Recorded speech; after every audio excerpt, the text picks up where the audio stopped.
Hi, good afternoon. Thank you for joining us for this afternoon's QTECH committee meeting. We'll be started in just a couple more minutes.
Good afternoon. Thank you for joining us for the first QTECH meeting of 2021.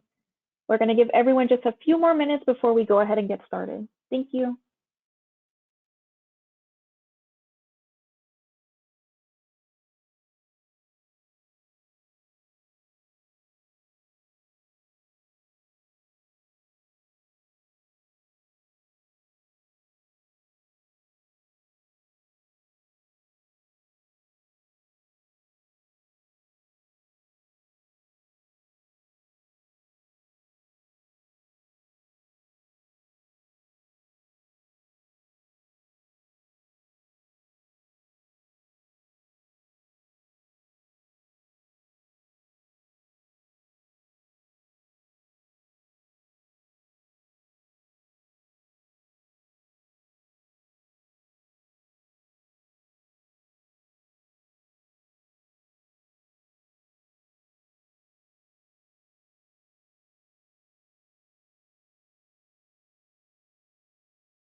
Hello, everyone. Good afternoon. Thank you for joining us for this afternoon's QTECH meeting.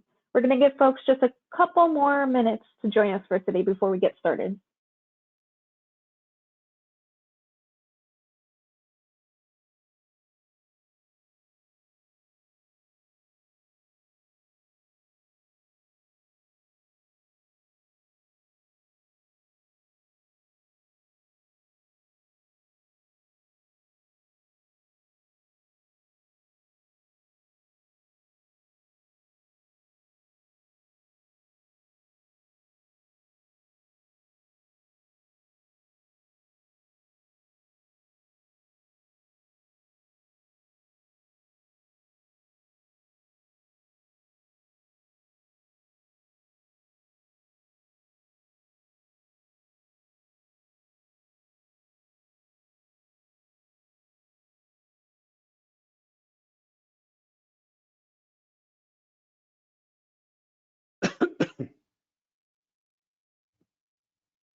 Okay, thank you everyone for joining us for this afternoon's QTECH meeting.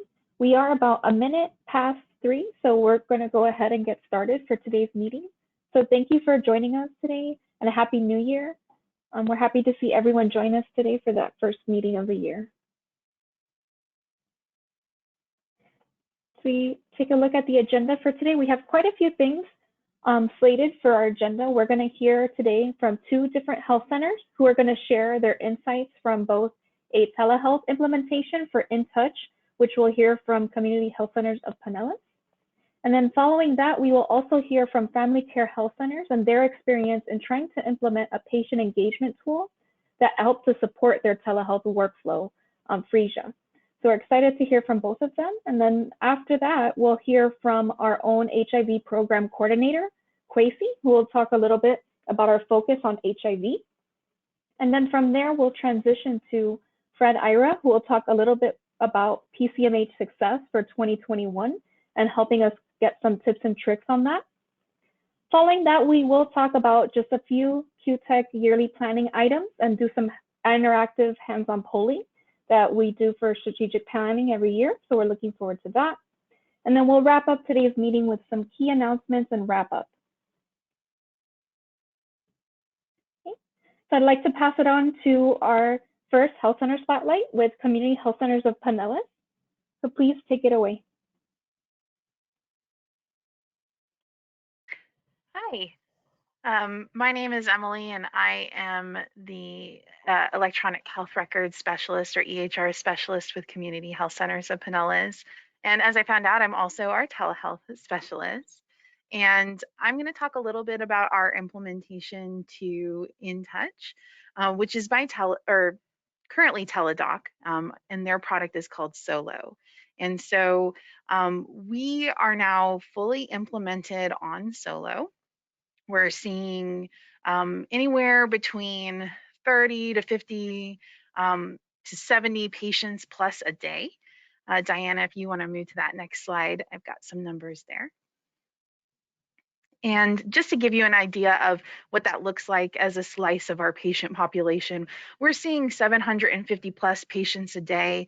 And so that includes our telehealth numbers. So you can kind of see what that percentage looks like.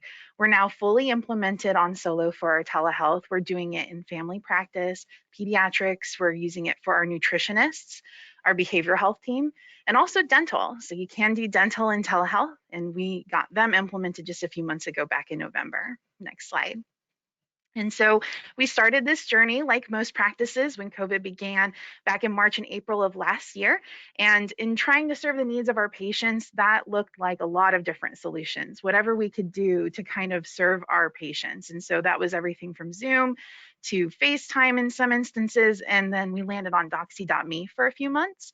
And we were doing some audio only telephone visits, and we still do, but we're really, trying to push that video. And in that early part of our journey and trying a bunch of different solutions, it really helped us to understand what our needs were and what we were looking for in a long-term solution. And that's when we landed on Solo. So on the next slide, I'll talk about what those needs were that we identified with those early solutions.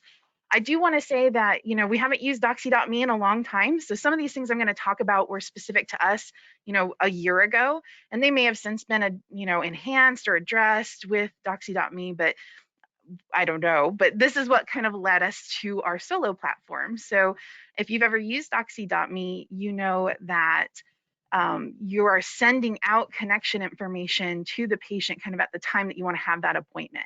And if the patient's they don't remember, if they're not looking for it, if they're busy, they may miss that, and it's going to slow down your whole schedule and also create opportunity for no-shows. So we really found that we wanted something that was going to let us pre-schedule and pre-send out that connection information so patients could have it and be prepared and be on time.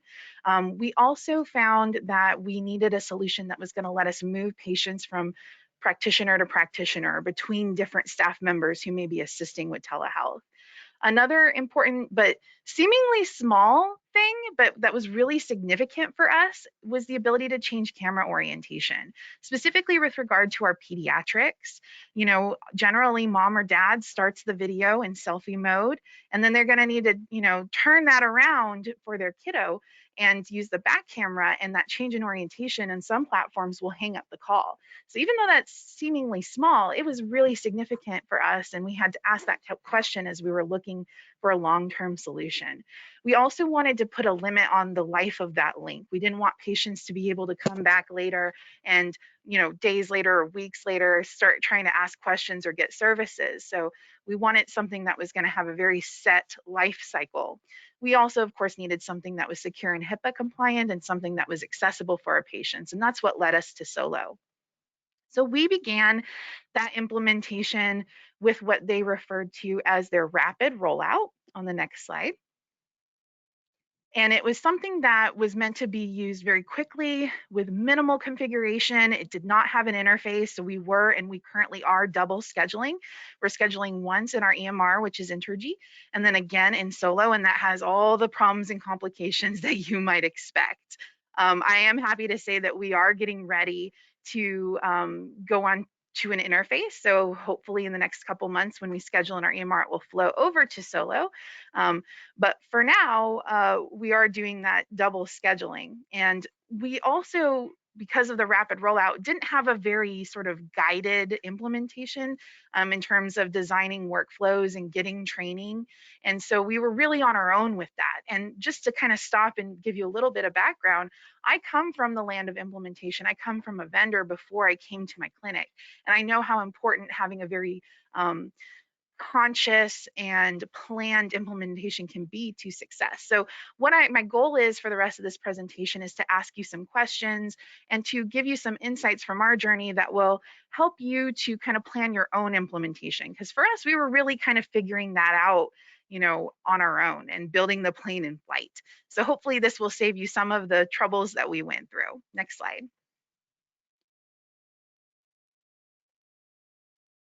So one of the most important things to think about with telehealth, and this is really true in the realm of front desk, but it's true in general, is that it turns a traditional medical office workflow on its head. And if you are going to stick to those original ideas, those traditional ideas you have about medical office workflow, it can kind of mislead you. And so we no longer have a traditional gatekeeper. We don't have that front desk person who can coordinate, greet the patient, capture what we need, and make sure they get where they need to be. The patient is now remote.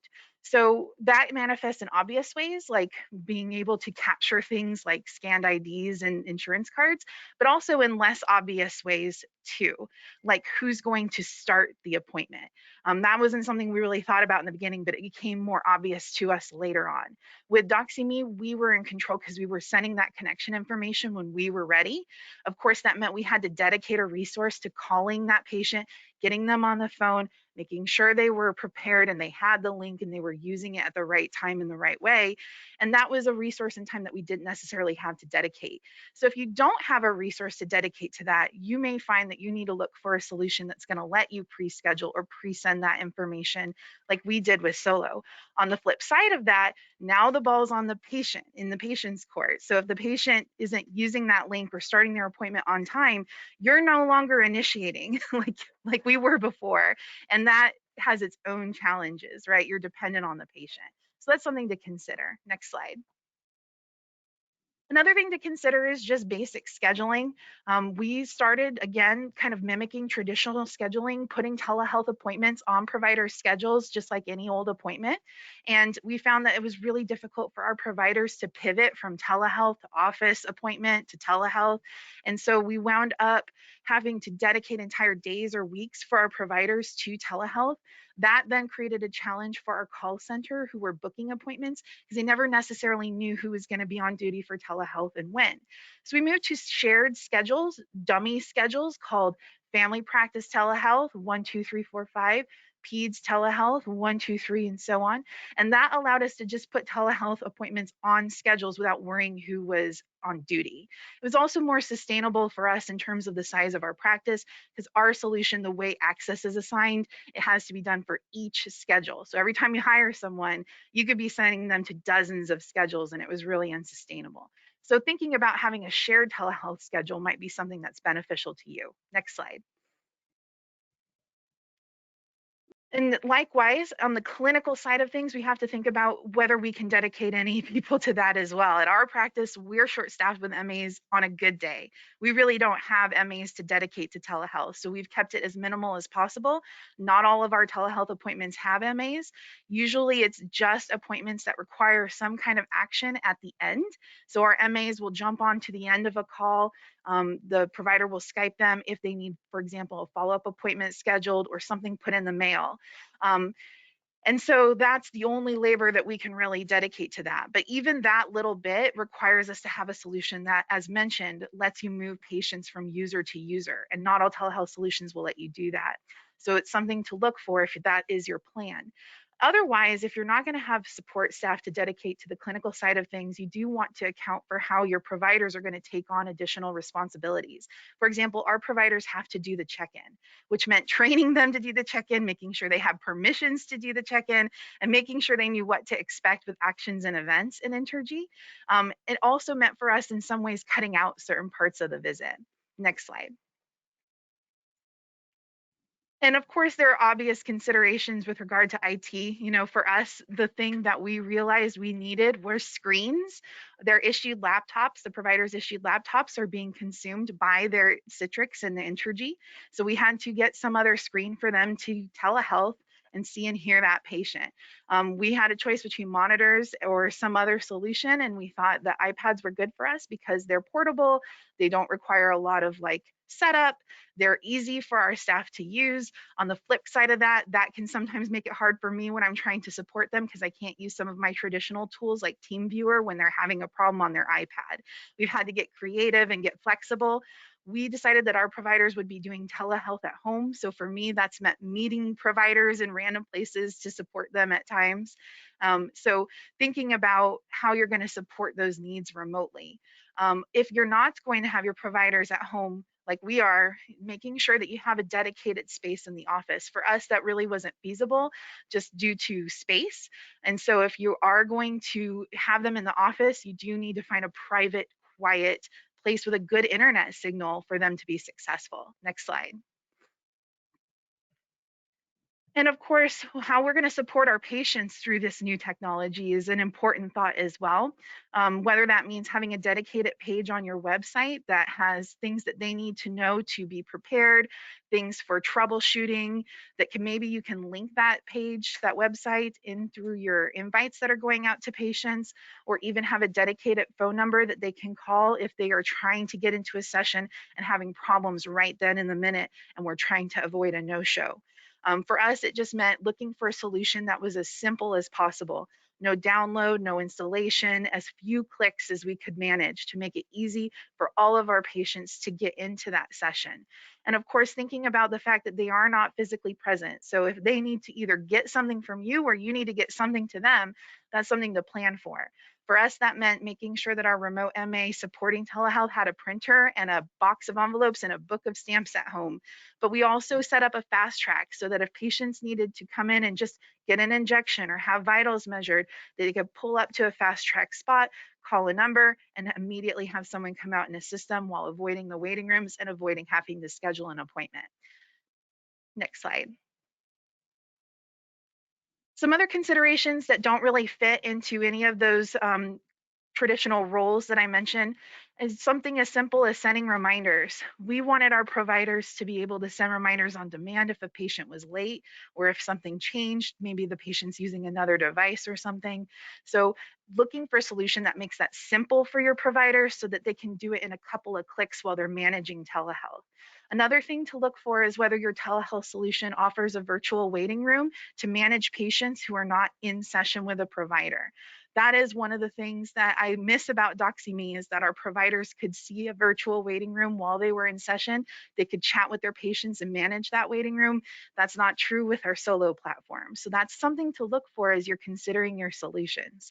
Another thing to also consider is if you have any control over the lifespan of that link, that visit window, as we call it, when it's active and the patient can use it.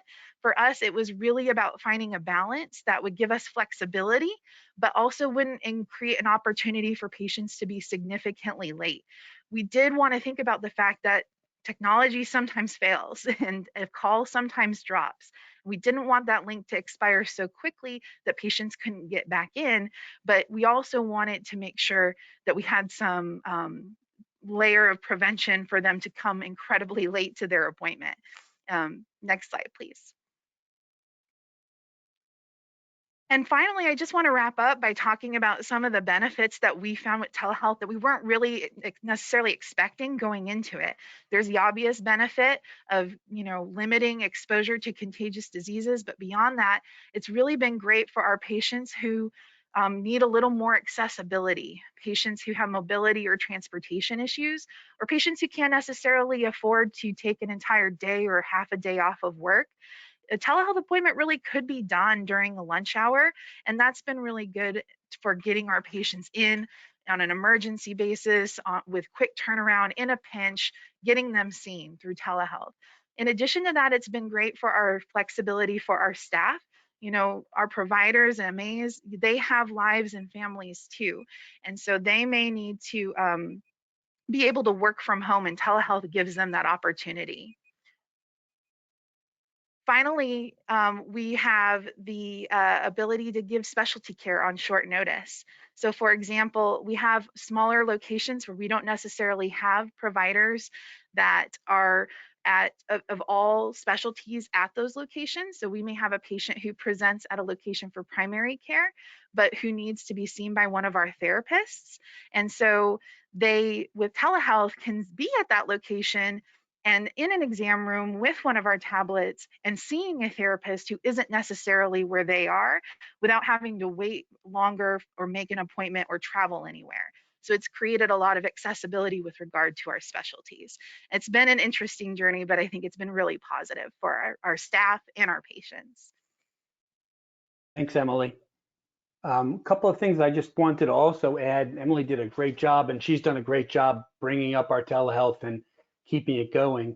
We also had a few surprises. Our dental telehealth has been extremely popular, which we didn't expect. So a lot of our patients are now utilizing our dental telehealth to at least get an initial assessment rather than coming in, and then our dentist can determine whether they actually need a visit or not.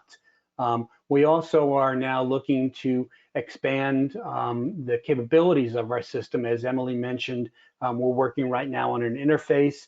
We're also working on a pilot for translation services. So one of the things we identified early on was there's a problem with trying to pull a video telehealth video translation session into our telehealth. And with our current vendor, that wasn't possible the way they handle requests. And so Teladoc has built a integrated telehealth capability where you literally, when you open a telehealth session, you can click on a drop down, pick a language, and within 60 seconds have a translator on with your patient and yourself. Anywhere from, they're offering up to 235 languages as well as ASL. So that's another improvement that's been made recently. We're open to any questions that anybody might have.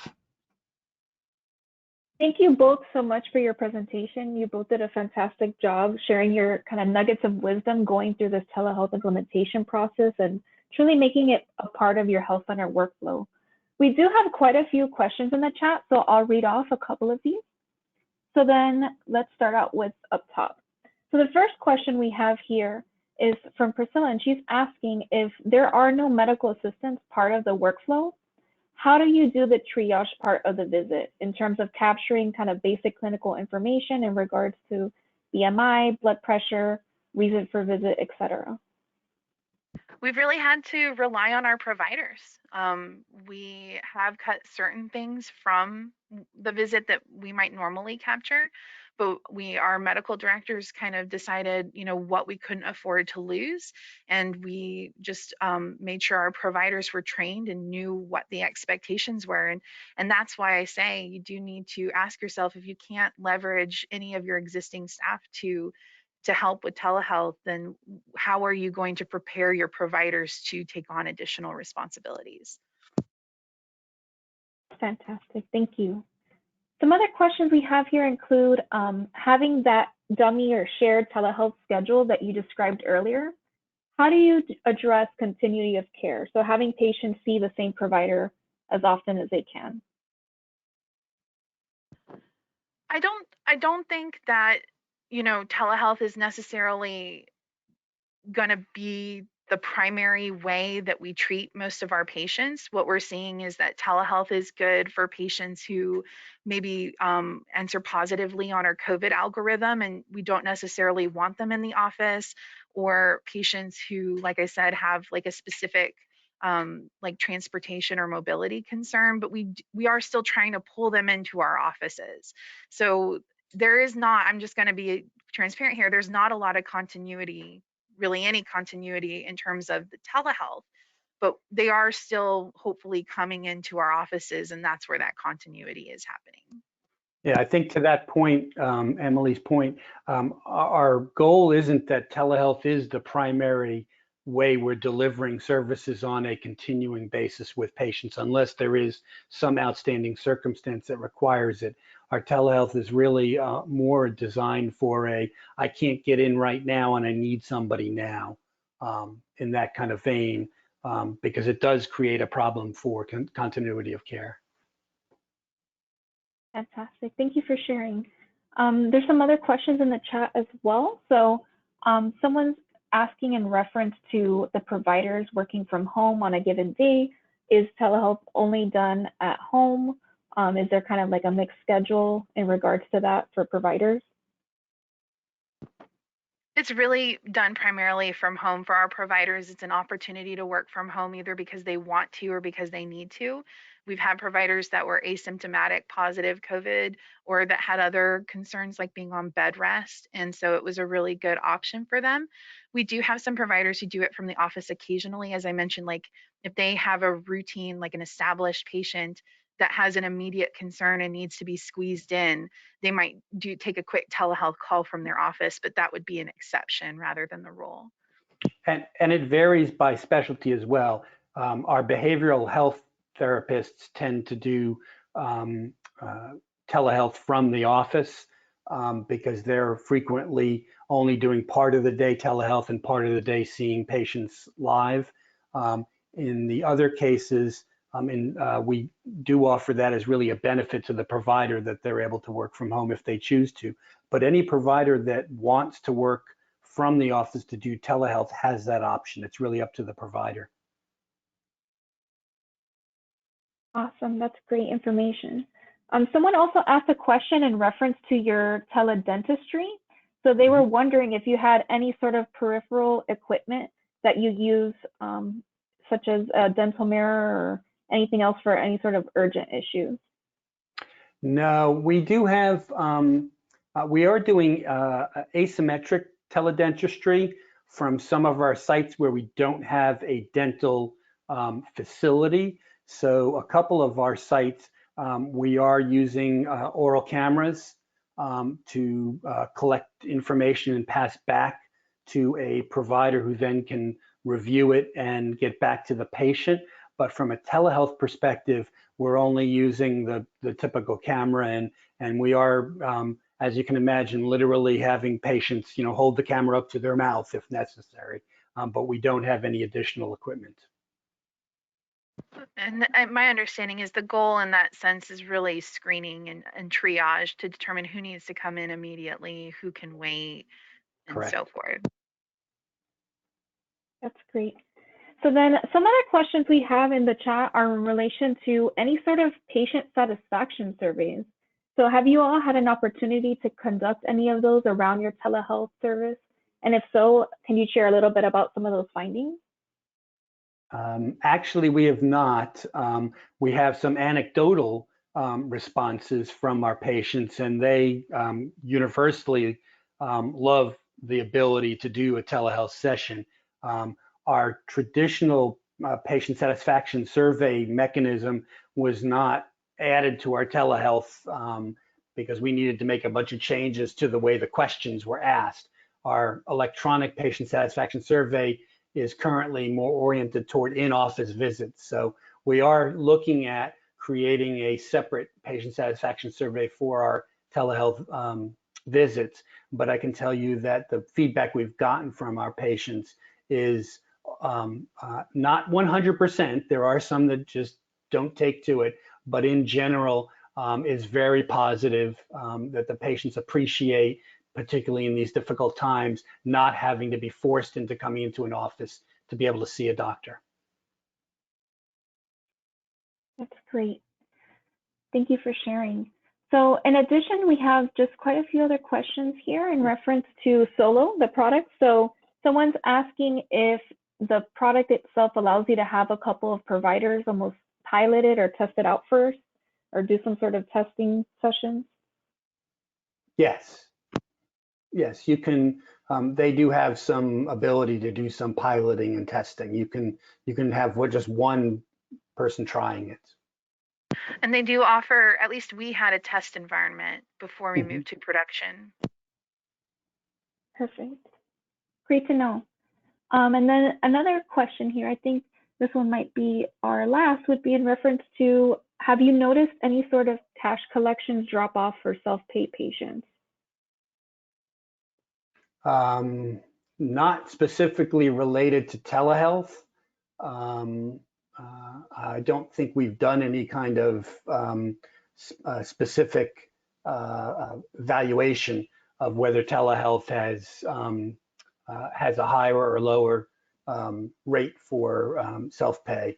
I'm sure there is, because they're not able to provide cash at that point, but we have not done any kind of evaluation of that.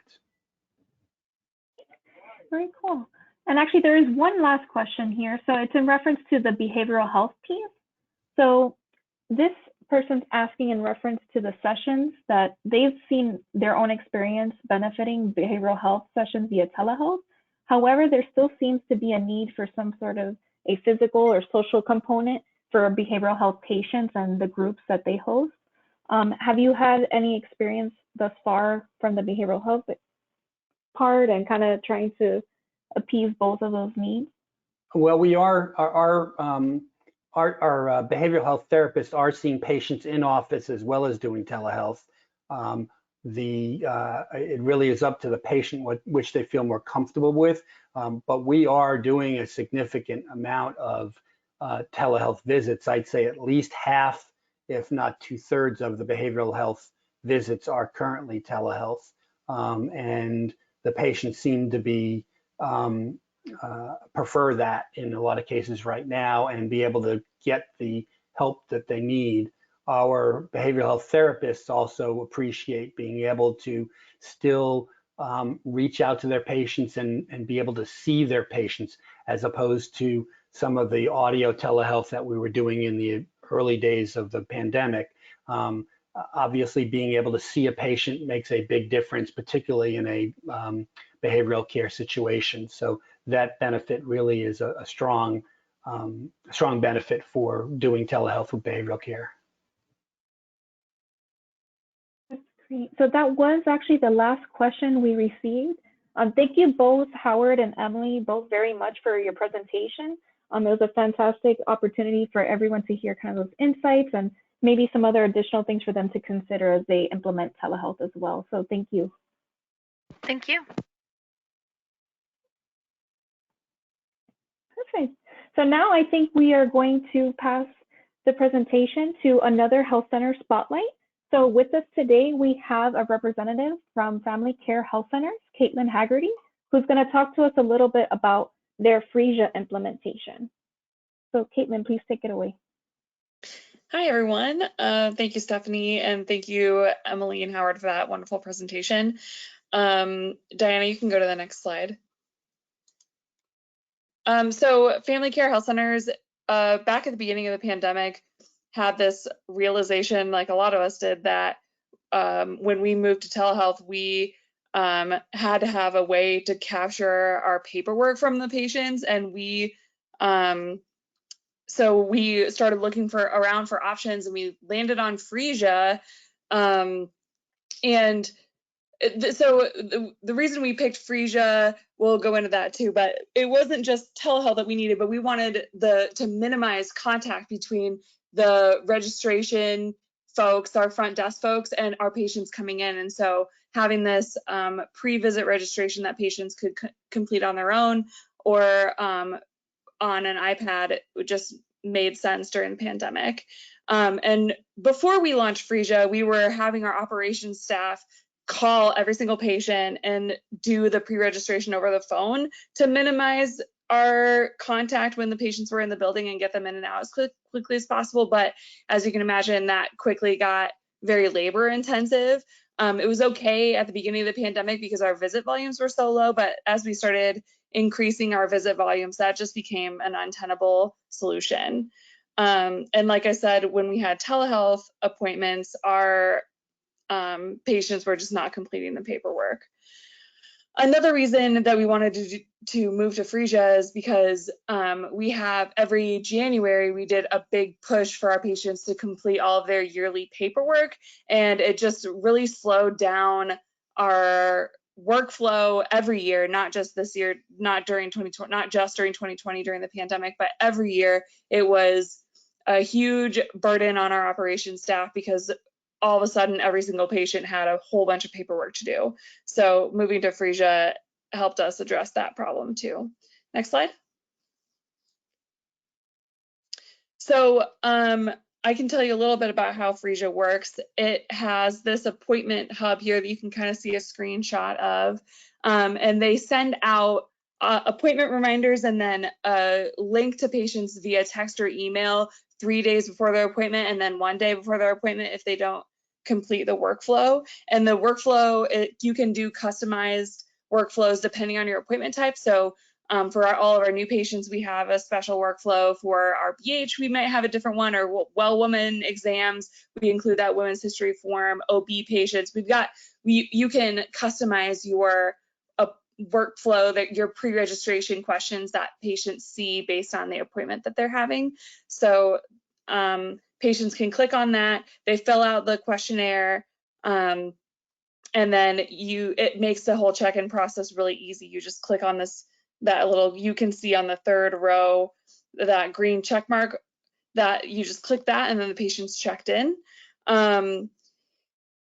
If the patient does not complete the registration on Phreesia before the appointment, we have iPads in the office that are set up with a Phreesia workflow. So we just type in a little pin that pins the patient to the registration workflow, and then we can hand them the iPad and they complete it there. And it's much faster and easier than having the patients fill it out on paper. We did not get rid of the option for patients to do it on paper because obviously there are going to be situations where a patient just can't handle the technology or doesn't want to do it. So we still have the paper options available.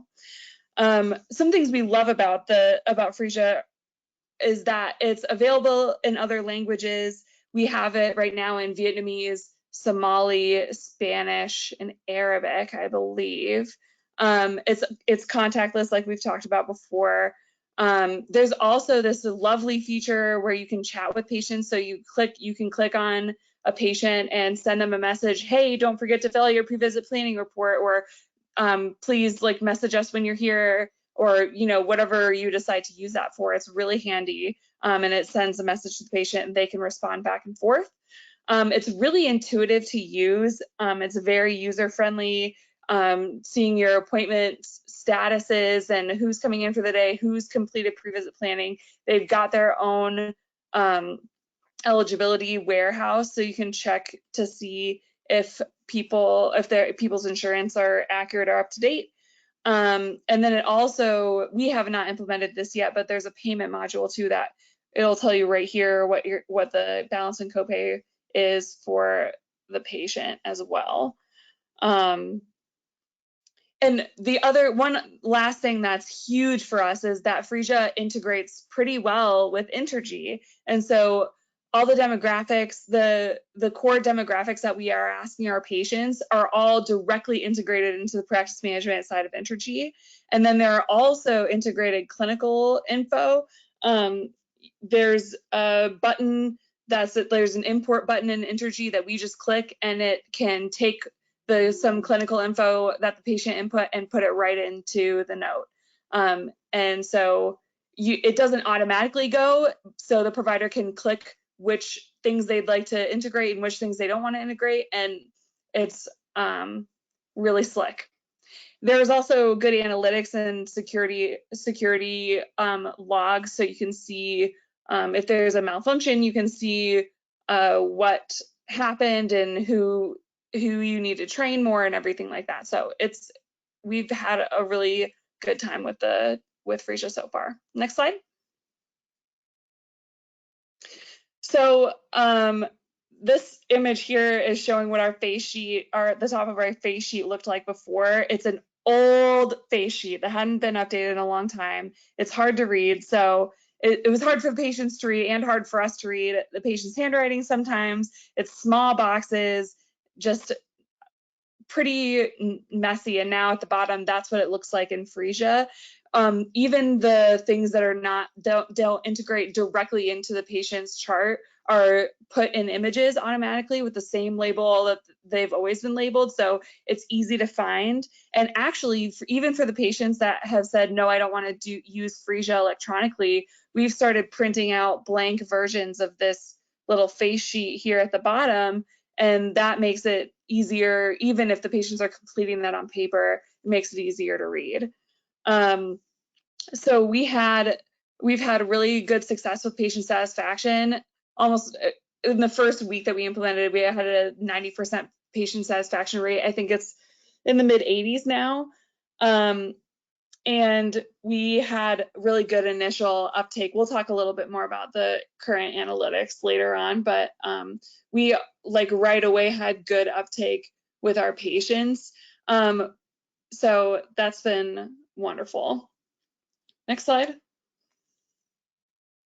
So right now with Phreesia, so we implemented it in, I think, October, late September, early October. And so we've been on it for a while now. And now our focus with Phreesia is lifting their COVID vaccine workflow.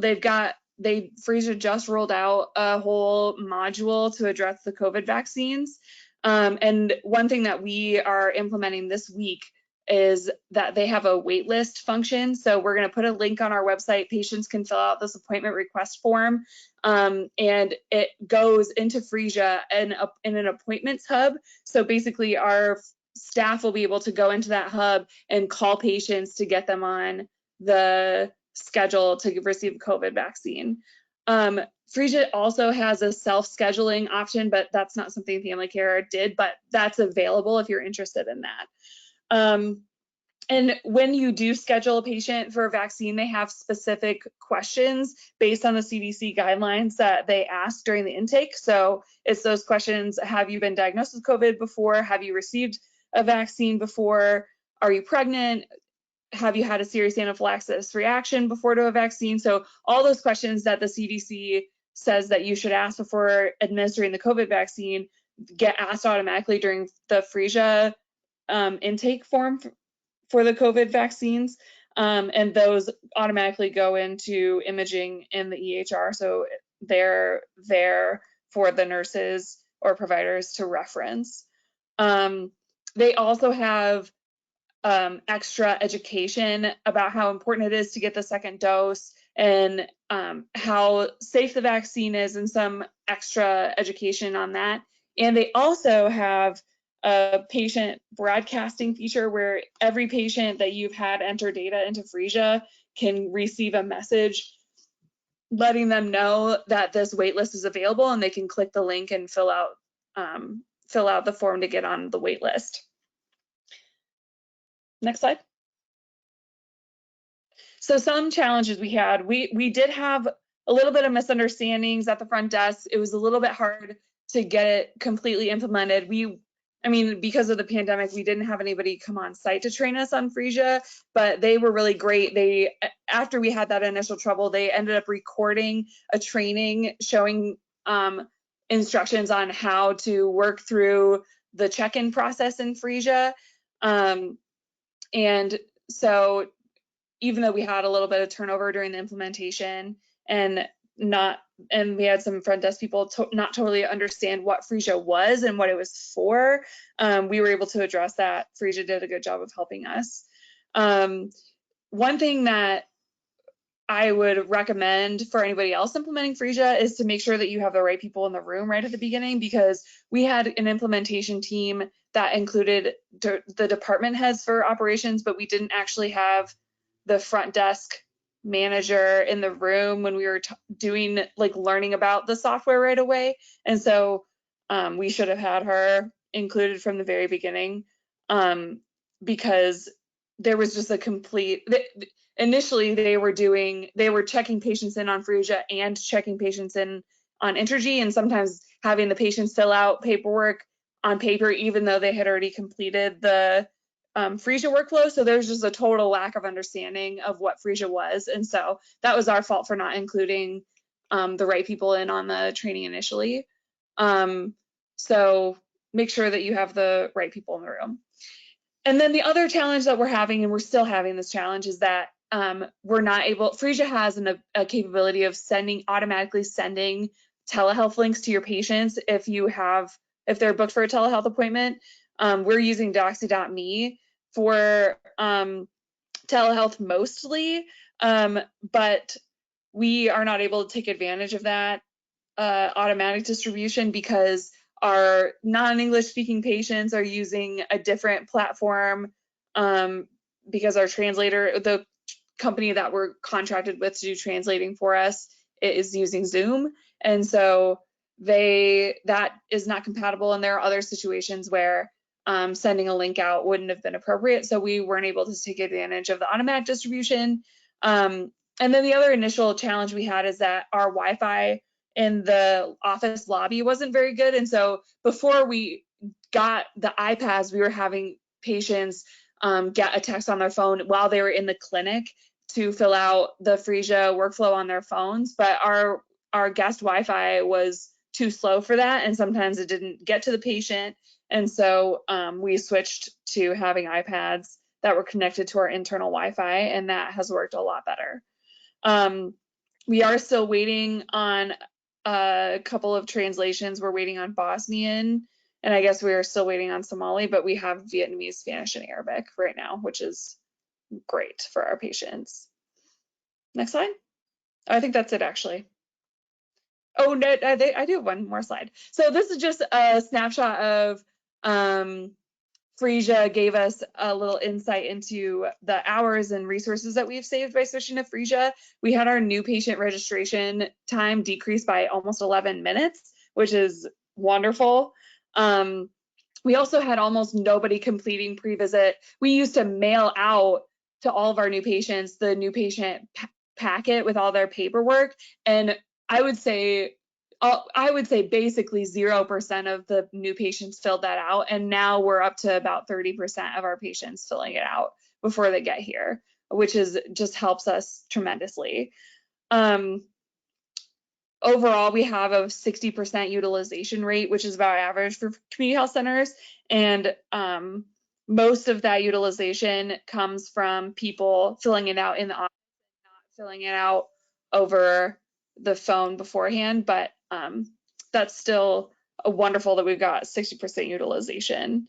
And they annualized some numbers for us too. They've told us that we're going to save 2,000 annual hours scanning consent forms, which is awesome. And they also told us that they're approximating that we'll save about 130,000 sheets of paper annually. So overall, we're really happy with Phreesia, and they have been by our side the whole time during implementation. They are really accessible and helpful people, and we really have benefited from using the software. So anyway, I can take any questions. That was fantastic. Thank you for sharing your story on Phreesia implementation, Caitlin. That was great. We do have quite a few questions in the chat. So one of the questions we have here is, and I think you briefly touched on it, but are you using the orange Phreesia tablets or just regular iPads in your front office? Yeah, they don't let you use regular iPads. They have specific Phreesia pads that you buy, and we're using those. Okay. Well, you can lease them too. You don't have to purchase them. You can also lease them for like $50 a month, I think. Awesome. So other questions we had here were in reference to obtaining patient signatures of consents and any sort of patient signature. Is there a need for DocuSign or anything in addition to that to get the signature component? Nope. Basically the patient it's like an electronic signature within Phreesia, and it basically says, I acknowledge that checking this box and clicking I agree means that I'm agreeing to the above consent, and that's how we've done it.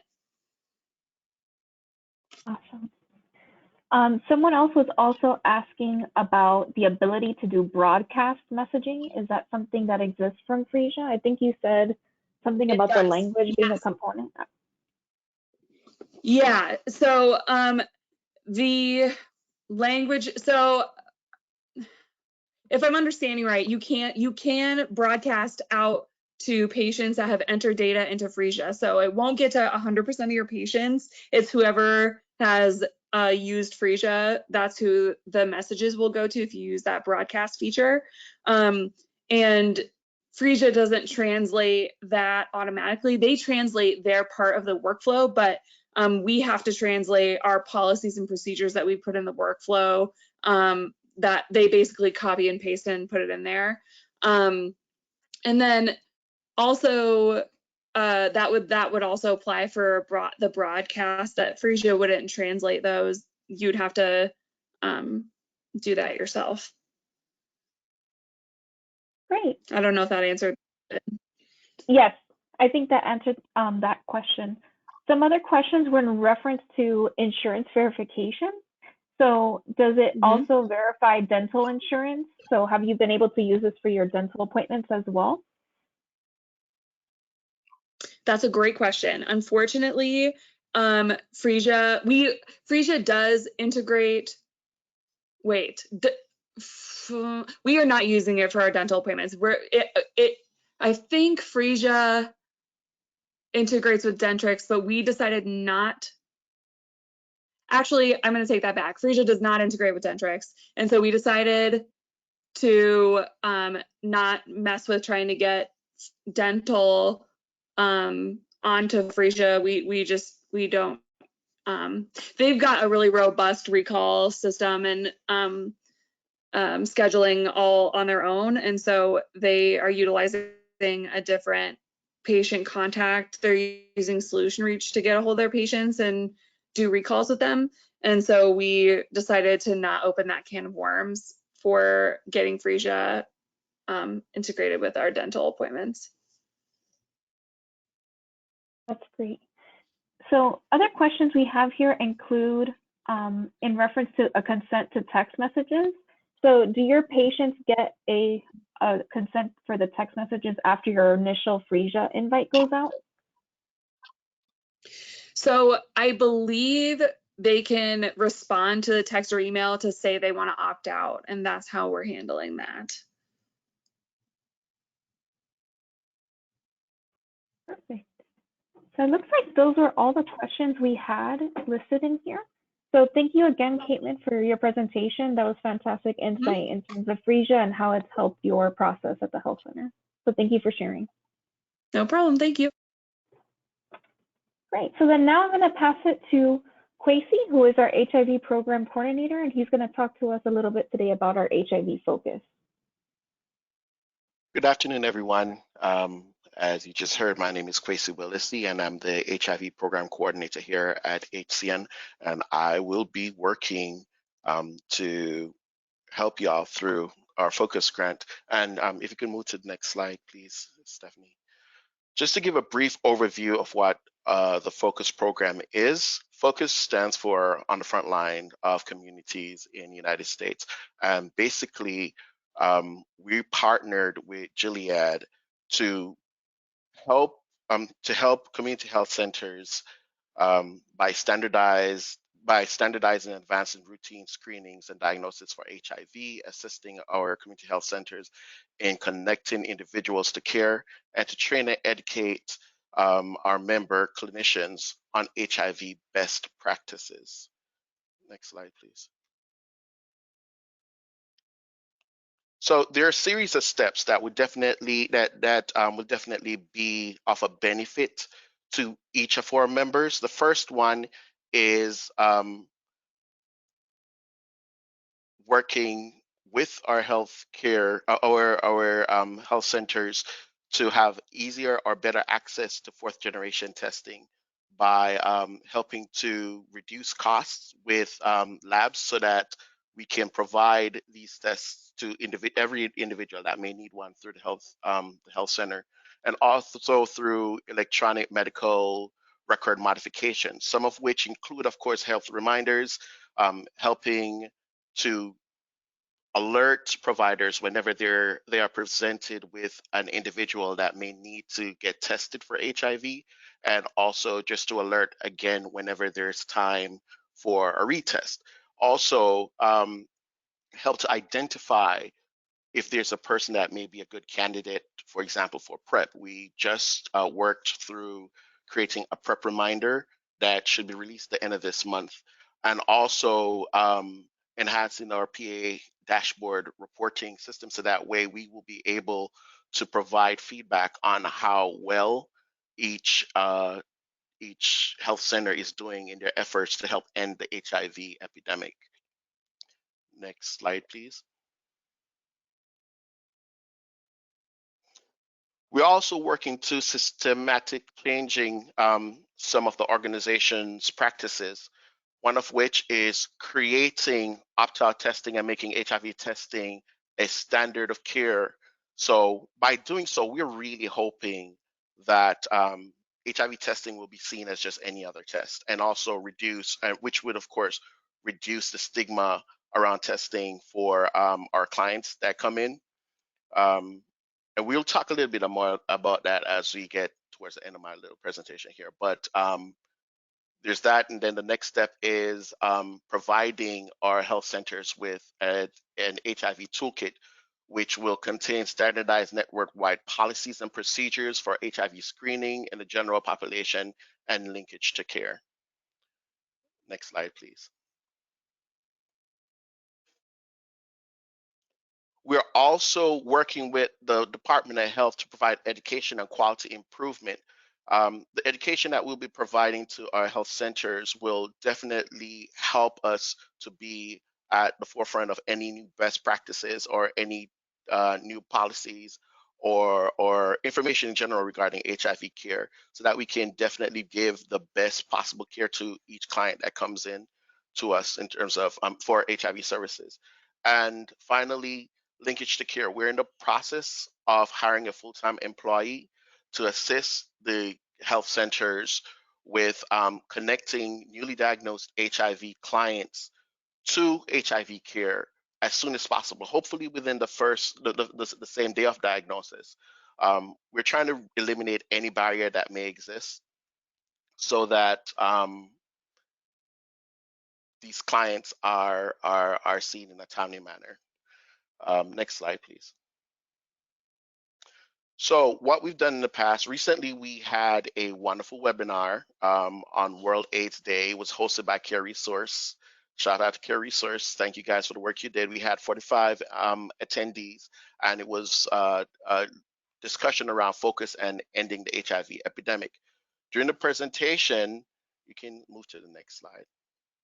During the presentation, there was much discussion around their health promotion role as it's integrated into the workflow, HIV testing and treat rapid test, HIV test and treat rapid access program, PrEP services, and most importantly, the innovation that they did in their PrEP services, expanding it to ensure that they're doing everything they can for the transgender community.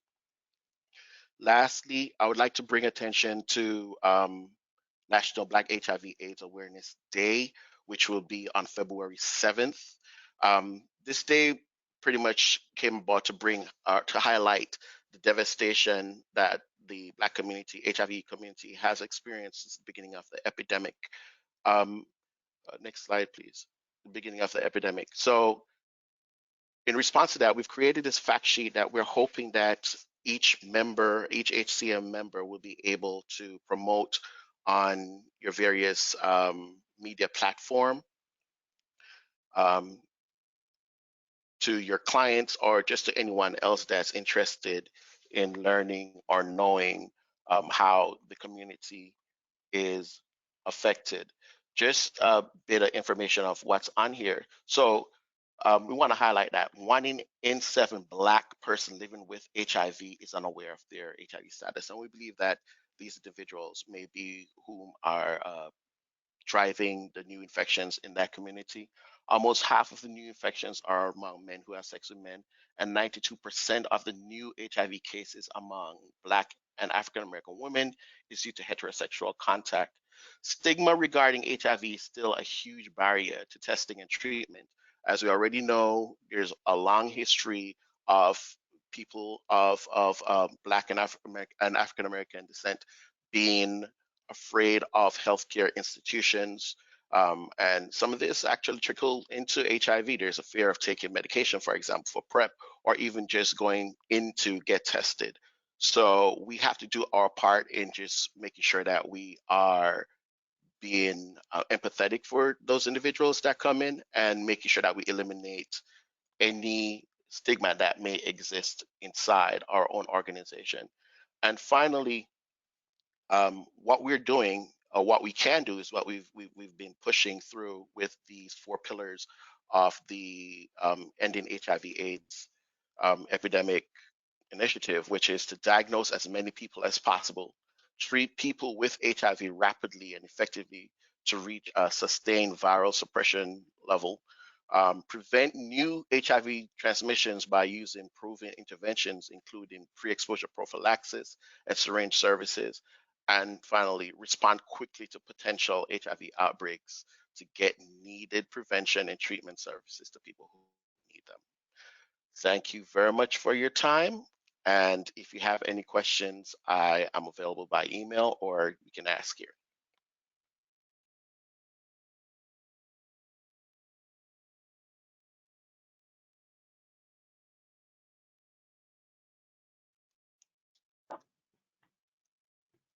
Thank you so much, Kwesi. We do have some folks that are saying that they'd like your email as well, so we're going to go ahead and put that in the chat so that they can reach out to you as well to continue the conversation. So thank you so much for sharing that insight for HIV. Thank you. Perfect. So now I'm going to actually pass the presentation to Fred Ira, who's going to talk to us a little bit about some PCMH success tips as we begin 2021. So Fred, please take it away. Thank you, Stephanie. As Stephanie said, my name is Fred Ira. I am part of the quality team here at HCN. One of the hats that I wear is the hat of PCMH Certified Content Expert. So I was asked to come here and speak to you a little bit and kind of bring some thinking points on PCMH for 2021. Go ahead, next slide. So PCMH really embodies many of the principles and initiatives that we speak about in QTECH, UDS, Promoting Interoperability, HIE, Million Hearts, Target BP, and others like that. All of these initiatives and efforts can be all tied back to PCMH. I know that most of the people on this call have some sort of recognition for PCMH, either through NCQA, AAAHC, or through Joint Commission. But how many of us can really say that we're successfully practicing as a patient-centered medical home? Don't worry, you don't need to answer. You're not the only ones that might be feeling that way. And this is part of the reason that NCQA has shifted their PCMH renewal program from what used to be a 3-year renewal process to an annual renewal process. They did this in order to keep you thinking about PCMH at least once a year and visiting those topics. So again, I've been asked to speak to the group and provide some tips to ensure your PCMH success at your health centers for 2021 and beyond. Next slide. Designating PCMH leads. This is important. Having champions at your health center that will drive the cause is very, very important. Getting the buy-in from everyone. That's from top to bottom. Everyone at your organization should be able to speak on PCMH and what that means for the organization and what it means for the patient. Building your care team. You have to define those roles and include everyone that needs to be included. That could be front desk, behavioral health, not just your nursing staff. It should include other people from the health center, okay? Having a structured communication process that is focused on patient care and documenting that communication in either the EMR or somewhere at your health center. Involving the staff in performance improvement efforts. The more they know, the more they will care, and the more they care, the more will affect your overall outcome. Now, these are just some of the tips focused on the first concept. I will continue to bring other tips and tricks whenever I can to this meeting in order to ensure your success for 2021. Next slide. Lastly, we here at HCN are here to help and support you with your PCMH questions and efforts. Please feel free to reach out to me directly, fira@hcnetwork.org, or you can use the Ask Your CCE at hcnetwork.org, which will send communication to all of the PCMH CCEs at HCN, because there is more than one, it's not just me, to answer any questions, any support that you may have, any questions that you may have on concepts, criteria, anything. Please feel free to reach out. Thank you.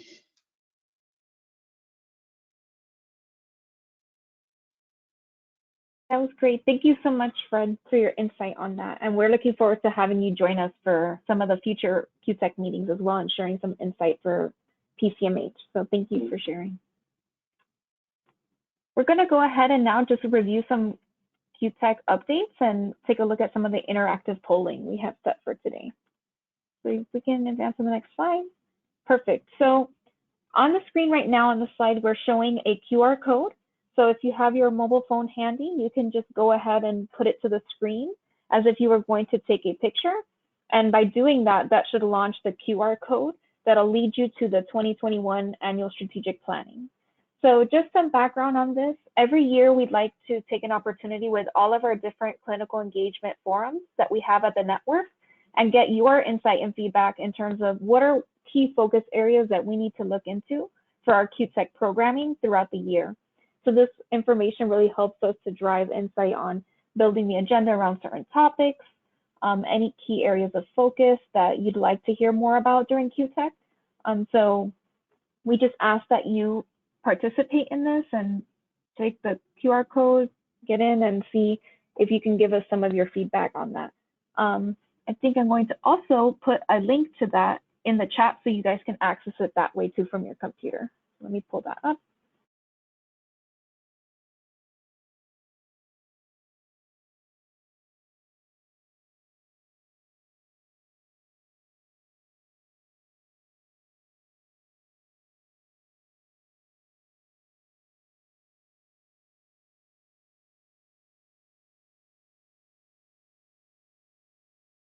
Perfect. So the link to the strategic planning form was also included in the chat. So if the QR code piece might be glitching or you're having an issue with that, you can also use the link within the chat as well.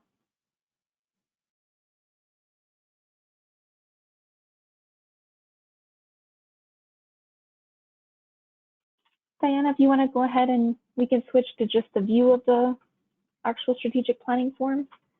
We'd like just to give everyone a couple of minutes while we're on the phone together during our monthly meeting, just to have some time to look at the questions and provide some feedback if you can while we're on the line together. So if we walk through the questions we have here, we first ask you to give us your health center name from the drop-down below. In addition to that, we do ask you to rate how the QTECH committee did in the year of 2020. So on a scale of 1 to 5 stars. Other questions we ask are in reference to the clinical engagement strategies and focus areas. So we just ask that you rank it in order of importance in relation to your health center initiative. For number 4, it's very similar question. We're asking that you also do ranking for the initiatives that are listed below. For number 5, we break down all the different QTECH objectives, and we ask which of these do you feel like should be a focus within the committee in terms of 2021. So we break it down from patient access to data protection, health information exchange, data analysts, and a couple other options so that you tell us what you're most interested on or not as interested in. And then the last ones are in reference to presentations. So just like we heard from some amazing presenters today from our health centers, we ask you as well if you'd be willing to present to the QTECH committee. And then if you are, just to give us any sort of presentation topic or information and contact information as well, so we can reach out to you and make sure that we can add you to the agenda if that's something you're interested in participating in. The last question is really about looking at general feedback. So anything that we might not have covered in the above questions, it's just a box for you to provide any other sort of insight or feedback of things you want us to focus on. Let's go ahead. It looks like we have just a few responses already.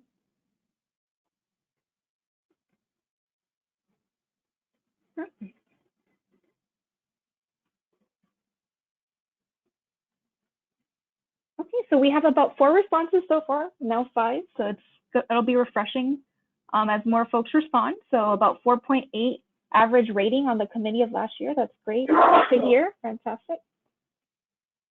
In terms of ranking the different initiatives, so it looks like preventing and managing diabetes is continuing to be a first choice. That's fantastic. As we've had before, our internal diabetes program coordinator, Diana Chavez, has done a fantastic job of providing some of that education and really linking us to other resources out there to support your help on that. So we'll definitely be getting to hear more about that. I also see a reference here about improving cardiovascular health. That's fantastic. And then the other ones to follow. And then in terms of ranking the other additional initiatives, it looks like right now there's a tie between preventative cancer screening and social determinants of health. That's fantastic to hear. We do know that because of the pandemic, we have heard that there has been a very big struggle to get some of those preventative cancer screenings done, just because patients do feel uncomfortable going into the office or being scheduled for in-person. So we can definitely see how we can incorporate some of that feedback or kind of workarounds or areas to improve in those. So for number 5, let's take a look. So then the darker the blue is the most important to focus on. So top ones here, I'm seeing data analysis is already popping out to me. Data integration is another one. There's even really, again, to match the other initiative, that tie into social risk factor intervention. So that's really key insight for us to be aware of. One of those objectives, and something we actually ask you in reference to the social risk factor, is a question that we receive in our HRSA progress report about how you're using that data, capturing it, and then of course getting that out to the care teams and trying to see how you can build programming around that. So we can definitely see a need there. Other key focuses look like telehealth is continuing to be another focus area. So we'll take a look into incorporating more of that.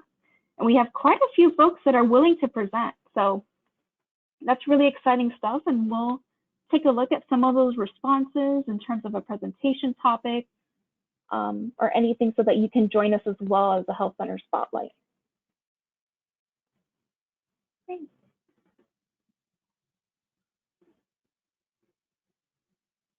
All right, perfect. So I'll give everyone just a few minutes as well to continue filling this out. I do see some feedback in the chat in regards to filling this out now or waiting for other internal members at your health center. If that's the case, feel free to send the link on to your other staff at your health center. we will providing the link as well in the follow-up items. So you can share that with them too, so that they can also provide their feedback. Great, awesome. So I think with that, we can go ahead and go to the next slide.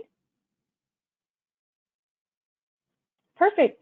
So as I was alluding to a little bit earlier, every year we do ask our participating health centers in the QTECH grant to perform an annual questionnaire where we ask questions in relation to patient engagement, patient access, social determinants of health, data analysis, and the whole kind of round out of things that we're asking even in the strategic planning. And so we just want to take a moment here just to thank all of the health centers that have taken time out of your busy days to get your internal teams together to make sure that you're able to respond and give us insight from that program questionnaire. So we really appreciate your information sharing and knowledge sharing and taking the time to do that. We do have quite a few still remaining and out there. I know you may have received a communication from Stephanie Martinez in relation to having more insight and having your information included as well at that. So we'll just continue to reach out to you all. And of course, if you have any questions throughout the way, that we are here and we're willing to answer any sort of things that may come up or questions or concerns you may have about that. But thank you to those that have been able to participate. I think on the next slide, we actually have a screenshot of that. Yep, perfect. So from here, we have another QR code that leads to the annual program questionnaire that we were just speaking about.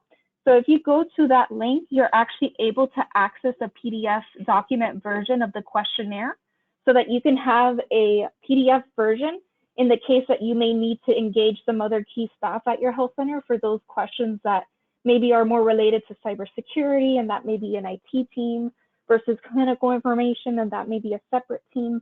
So once you follow that QR code in the link, you'll be able to access that.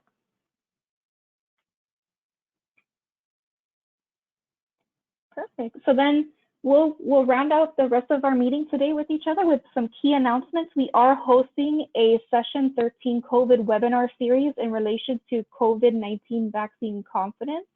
So if you have not had an opportunity to register for that, we just wanted to put the QR code here for you to have a chance to register, let your staff know about that. We are internally at both networks, Alliance Chicago and Health Choice Network, are circulating a vaccine acceptance survey. So we're trying to gather some key information on what are the themes that may be out there around staff that may be not as confident in the vaccine. So trying to see what are those common themes and tailoring some information around that. And then you'll be able to hear some health center stories to help address some of that vaccine confidence in your patients and community as well. On the next slide, I think we have a reference here to our cybersecurity educational and collaborative learning series. So the last session is already coming up at February. So by the end of next month, we will be talking about the annual SRA reporting and wrap up. So still have a chance to get this information out to anyone at your health center in response to this. Okay, some other last minute updates too. So in reference to upcoming awareness months and activities. So February is Black History Month. So we just wanted to put a plug here and here to recognize that. In addition to that, we also want to recognize that February is American Heart Month.